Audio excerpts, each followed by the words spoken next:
The applause hadn't started yet, and somehow I already knew I wouldn't be the one sitting at that piano.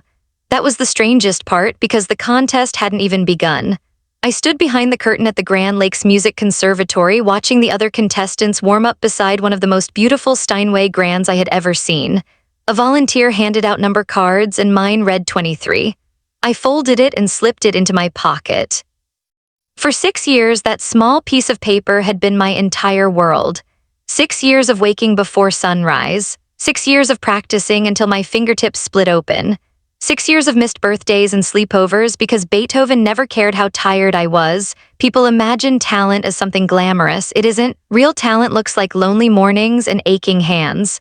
My name is Emily Carter, 24 years old. I taught beginner piano lessons in the afternoons and waited tables at night. Every spare dollar went toward one thing: music, not fame, not money. My grandmother Louise always said the piano never lies, only people do. She was the only one who believed I could become a concert pianist. My parents believed something else entirely. My father called music an expensive hobby. My mother called it a childish fantasy. My older brother Ryan treated it as a joke, mimicking me at an invisible piano whenever relatives visited, twisting his face while everyone, especially our father, laughed. Ryan never held a job longer than 6 months, and it was always someone else's fault: his boss, his coworkers, the weather. Meanwhile, I worked every holiday I could find. When I won a regional scholarship, my father asked if I'd considered a real career instead. When Ryan bought a motorcycle with money borrowed from our parents, my father called him fearless. Grandma leaned in afterward and whispered that they had confused loud with successful, that Saturday's competition wasn't just another recital. The winner would receive a full scholarship into the Chicago Conservatory's graduate program, nearly 400 applicants, 20 finalists, and 1 spot. My teacher, Mrs. Evelyn Ross, squeezed my shoulder before I left rehearsal and told me I'd already won. I laughed and said I hadn't even played yet. She smiled and said I'd already become the musician I was meant to be. Those words stayed with me until my phone rang that morning. It was my mother, her voice unusually warm, saying they'd made my favorite breakfast and my father wanted to wish me luck. I couldn't remember the last time he'd wished me luck for anything, but I told myself maybe today was different. I drove to my parents' house against my better judgment. My mother hugged me the moment I walked in. My father glanced up from his newspaper and asked if I was nervous. Ryan wandered in with a bowl of cereal, patted my shoulder, and wished me luck. Something felt too smooth, too rehearsed, but I pushed the thought aside. My mother insisted on family photos, one after another, until my father checked his watch and told me to get going. I still had 2 hours to spare, plenty of time. As I headed for the door, Ryan called out that I'd forgotten my lucky charm, holding up the small silver music note keychain Grandma Louise had given me at 16. I walked back to grab it, and the moment my fingers touched it, Ryan seized my wrist in an iron grip. I asked what he was doing. He smiled, a smile I had never seen from him before, cold and curious, and slammed my right hand against the edge of the solid oak dining table. Once, twice, a third time. The crack echoed through the house. I screamed. My mother didn't move.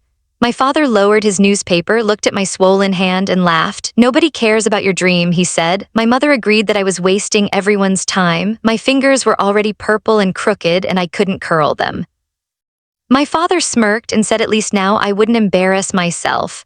For the first time, I understood the truth. They had never wanted me to succeed. The doorbell rang. Nobody moved. My father muttered they weren't expecting anyone. Ryan opened the door and instantly lost all the color in his face. Standing on the porch, holding a violin case, was someone none of us had seen in 8 years, and by the look on my father's face, he'd been hoping that person would never return.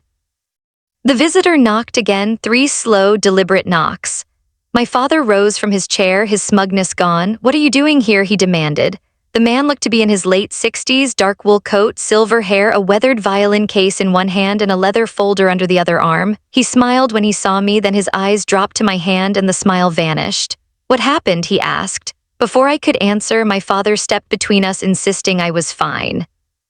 The stranger ignored him, examined my fingers carefully, and asked again. Who had done this? Nobody answered. Ryan claimed I'd hit the table myself.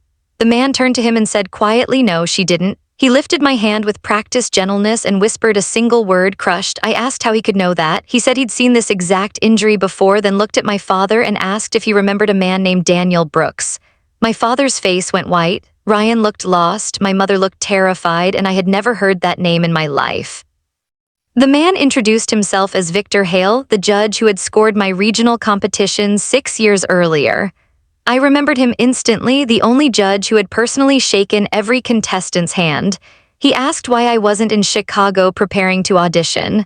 Through tears, I told him I couldn't. He turned to my father and asked why not. My father repeated that I'd injured myself. Victor said he'd spent 40 years treating performance injuries, and this was a compression fracture. Someone had deliberately crushed my fingers. Silence swallowed the room. He opened his portfolio full of programs, schedules, and letters and pulled out that day's finalist sheet. Beside my name was a handwritten note recommending me for an International Young Artists Fellowship. I hadn't just been competing for one scholarship, he explained. Representatives from Chicago, Boston, and Vienna had all been evaluating me. My father asked what difference that made. Victor said quietly that his daughter may have just lost opportunities worth hundreds of thousands of dollars. He pulled out his phone to call an ambulance. My father objected, but Victor said plainly that without immediate treatment, I might never play professionally again. Paramedics arrived and began splinting my hand. When one asked how this happened, Victor said he'd witnessed enough. He explained he'd arrived minutes earlier searching for the address, and his phone had accidentally recorded everything through the glass beside the door. We all watched the footage together in silence, Ryan grabbing my wrist, slamming my hand down, my father laughing, my mother saying I was wasting everyone's time. Victor said he'd already backed it up, and someone else had a copy too, the competition committee. Once the ambulance doors closed, I was completely alone for the first time since it happened, staring at fingers that looked like they belonged to someone else. Victor sat across from me and eventually explained he'd come to surprise me because the committee had already made its decision before the competition even started. I had been their highest-scoring finalist. He reached into his violin case and handed me a thick folder, an acceptance packet, 3 years fully funded master classes in Europe international concerts. They'd been watching me for years, not just that day, the recordings my teacher submitted, the hospital concerts, the retirement home performances. I thought nobody had noticed. He said the wrong people hadn't. The orthopedic surgeon, Dr. Priya Shah, examined my hand and ordered x-rays. She told me honestly that my middle and ring fingers had multiple fractures, but the tendons were intact. It meant surgery, months of rehabilitation and pain, but not the end of my career. Recovery depended entirely on whether treatment came immediately, and it had. Another 2 hours of delay, she said, and the outcome would have been very different. I realized then that without Victor, I would have gone home, iced my hand, believed my mother that it would be fine by morning, and lost everything not because of Ryan, but because of delay. Victor's phone rang. He handed it to me, and a warm voice introduced herself as Eleanor Hughes, chair of the competition. She apologized for what happened and told me the board had voted unanimously, that I had earned my place long before that day. They'd waived my performance requirement entirely, having already reviewed 6 years of my recordings. The scholarship was mine. Then she added one more thing: the board had voted to rename that year's award the Emily Carter Perseverance Scholarship. A nurse rushed in to say detectives had arrived not for the assault, but because my father had just tried to destroy every trophy, recording, and certificate I'd ever earned. I thought he couldn't hurt me anymore. I was wrong. Detective Laura Bennett explained that my father hadn't been arrested for the trophies, but for what he tried to burn. She placed an evidence bag on my hospital bed containing my old piano notebook from Grandma Louise, its corners charred black, one page burned halfway through. A neighbor had called the police after spotting smoke from a burn barrel behind the garage.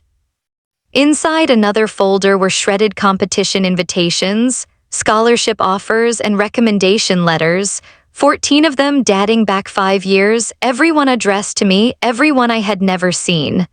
My parents had intercepted every letter, every opportunity, hiding each one before I ever knew it existed. All those years I wondered why no school ever responded, why teachers looked disappointed, why Mrs. Ross kept telling me to keep trying. I hadn't been rejected. I had simply never been given the chance to know. Mrs. Ross arrived at the hospital still in her competition dress and hugged me the moment she saw my hand.